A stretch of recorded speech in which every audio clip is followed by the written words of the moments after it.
اگر خواب دیکھنے والا کوئی ہولناک خوفزدہ خواب دیکھے جس سے وہ خوفزدہ ہو جائے تو اس کو چاہیے 3 مرتبہ آیت الکرسی شریف پڑھ کر اپنے اوپر دم کر لے اور یہ کلام پڑھے: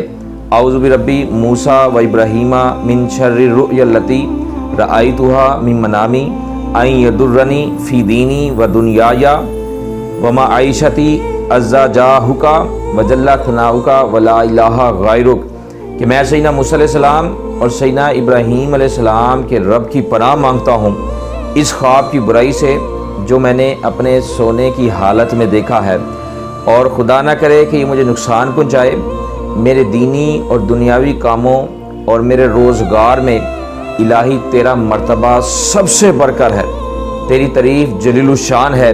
تیرے سوا کوئی عبادت کے لائق نہیں۔ اس کے بعد 2 رکعت نفل نماز پڑھے اور صدقہ دے